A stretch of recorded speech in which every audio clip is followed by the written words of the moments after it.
It wasn't supposed to be this way. Shas'Vre Zaltan lay in the muddied waters that passed for ground on the planet. What had once been a rich and fertile green land had been blasted, trodden, and soaked in the blood of thousands. And there he was, hands sinking into the soft ooze of 1,000 different pollutants. He had been ready, of course, ready to serve the greater good, the TheOWNI, to bring enlightenment to the ignorant, to raise up the downtrodden, and to turn enemies into allies. He had understood that there would be those who would resist, that would hold back the illumination and cling to the darkness. Those who, if they had it their way, would hold back the more amenable of their own species from reaching their pinnacle. Even for those barbarians he had held no hatred, nor harboured an overreaching well of resentment. They were merely obstacles, challenges, shackles upon the race of the Gwevesa that required shattering, so that the humans could take their rightful place in freedom. And so it had been. The verdant world of Ret'Au, or New Age, but simply known in the crass human tongue as Mgranet, had been a world under a loose grip of the Imperium. A sparsely populated planet that still remembered its natural foliage. What few manufactorums and industries had arisen in the last few hundred years had begun to damage the natural beauty of its ecosphere.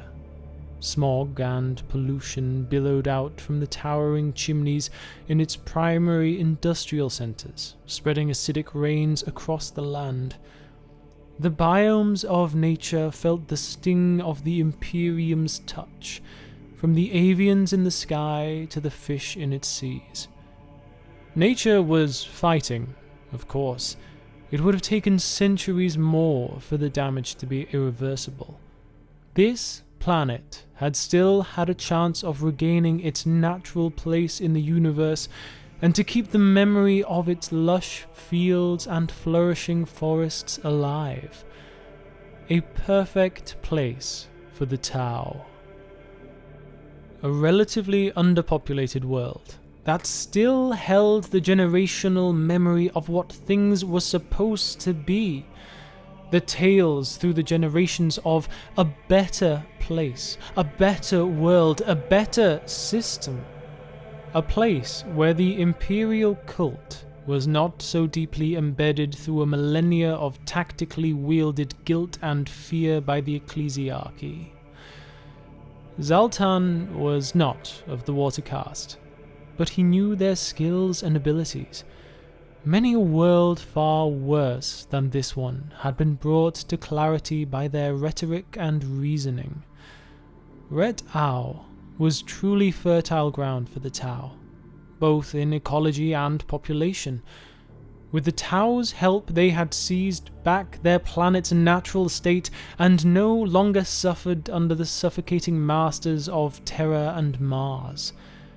Quick and simple. There had been action. There always was.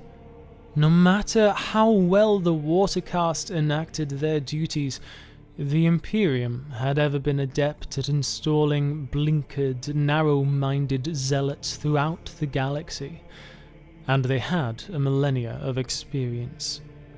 Those who saw Xenos as a blight upon their divine mandate to rule the galaxy, or those whose entire personalities revolved around service to a long-dead stranger on the other side of the galaxy, as well as those who simply saw an opportunity for greed or advancement in siding with their imperial overlords. They had been quick to quell. The Gwevesa may be able to produce monstrous weapons of war by way of massive wastes of resources and manpower, yet those abominations were few and far between. Nothing of the sort had ever set foot on Ret'Au. Those who had risen against them had been armed with the typical primitive weapons of the Imperium: clubs, sharpened swords, short-range kinetic firearms, and a handful of laser weaponry. While a few early strikes had garnered some successes, as the Tau had learned more of their cities, their organizations, and their method of operations, the humans' unsubtle strategies had been unraveled. The Firecast learned from each life lost, each a mistake to never be repeated again. And so Ret'Au had been pacified, and how the humans had rejoiced at their freedom. With the polluting manufactorums dismantled and the clean energy alternatives of the Tau brought in to rebuild their cities, the humans had cheered for the Tau Va. Thousands upon thousands had lined the street, a carnival of chaos that Zaltan had found bewildering, yet endearing.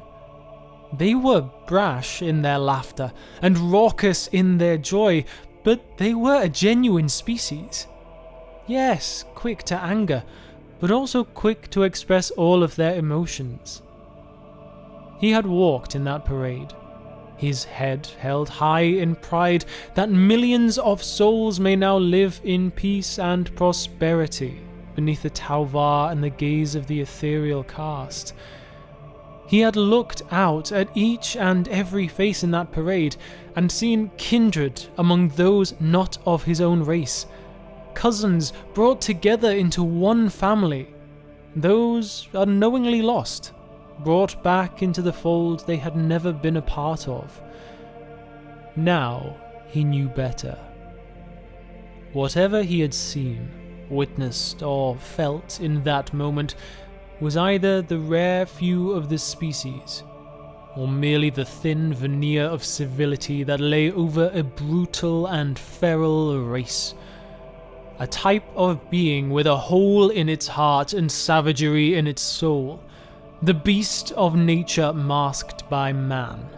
Not even the Kroot, erstwhile allies and honourable warriors though they were, could come close to the hostility he had witnessed by the Guevesa these last few days. They were a race that thrived on bellicosity, as warlike as the Orcs without their unbridled joy in battle, as gifted as the elegant Eldari without the haughty impassiveness. They were brutes, armoured in ignorance and fueled by hatred. What civility he had thought that their race could harbour was gone as swiftly as the morning mists in sunlight. They had come from the skies. Despite the fact that the Tau maintained orbital superiority, the humans simply did not care. Theirs were not the same ways of war that governed the Tau and their cousin races beneath the Tau Va. Theirs was uncontrolled aggression, insane flights, skimming lower atmosphere to disgorge their ordnance and troops before returning to their fight amidst the stars. Senseless. No attempts at communication, no hails, no treaties, no compromises. The Tau fleet struck down the first few foolhardy ships, disgorging their payloads into the atmosphere, until the ethereals forbade any more destruction. The wreckage of human ships crashing into the planet's surface, causing untold damage amidst the cities and biospheres. Their barrages from space, uncontrolled and unfocused as humans are, hit settlements and nature alike. Fires burned across the landscape. Valleys were carved out as wayward ordnance strikes flew off course. Soot began to blot out the light of the nearby star as it circled up into the atmosphere. Rivers altered course, soaking new grounds that caused devastating mudslides across the planet. But worse was their numbers. An endless swarm of machines. Transports of all types descending from their foolhardy passes. Human troops burst forth from their ugly, polluting landers to trudge the once verdant fields into mud beneath their feet. The tracks of tanks churning up the foliage and wildlife beneath their iron treads. Numberless. They were numberless. Zaltan had understood that humans vastly outnumbered the Tau across the galaxy. They were well approaching critical mass within the Tau Empire itself. But this many? For a single world? And even then, they were not the worst. For with the humans came their specialized troops, their Gweiron Shah, enormous gene-forged titans of flesh and armored in ruby ceramite, their iconography a white circular saw with a blood drop at its center. Primitive and brutal, like everything their demented race worshipped. The Tau held. Despite them all, the greater good had held. Pathfinders marker-lit targets from a distance, advanced weapons and warsuits, Kauyon strategies of ambush. The Tau's effortlessly synchronized firing lines massacred them. But if the humans are good at one thing, it is dying. They kept coming, kept advancing, day by day, against all odds, against all rational thought. They assaulted. The defenses of Zaltan and his Tau allies, meticulous as they were, could not hold back such unreasonable madness and hatred. They fell back, position by fallback position. The Tau consoled themselves by making the humans shed the blood which they so madly considered sacred. Even the Gweiron Shah, the Space Marines they call them, the Tau cooked them alive in their armor, blasted off limbs, reduced them to bloody mounds of ceramite and gore, and yet even then they still fought, each one of them a psychotic zealot of war. Each time the Tau believed one incapacitated or slain and turned their attentions to another, the wounded one would still reap a bloody toll across their ranks. By the ethereals, they were hard to kill at a range, and up close, nigh impossible. Tau positions splintered once the Marines flew in on their wings of fire. Combustion packs for flight, insanity at its peak, but effective. Their colossal size, their overpowered strength, their hatred. The Tau were no match for it, not in close quarters. And how could they be? How could a race, where even the most warlike individuals value peace and reasoning, stand against an army of these monsters?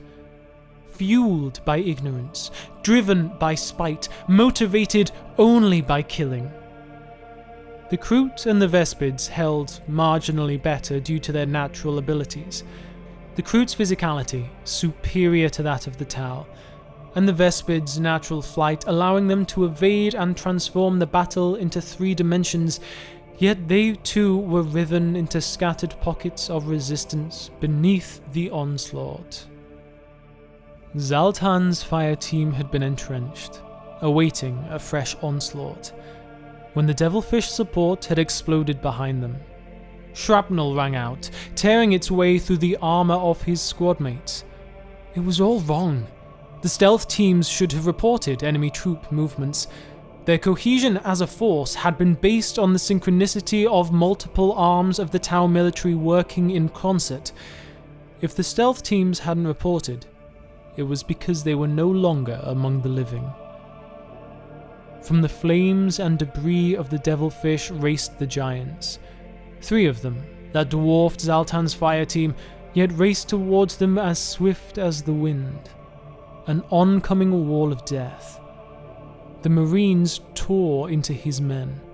Blood and viscera sprayed out from the swipes of their growling chainswords, filling the air with a mist. The Marines were helmless, their savage faces splattered with the gore of Zaltan's kin.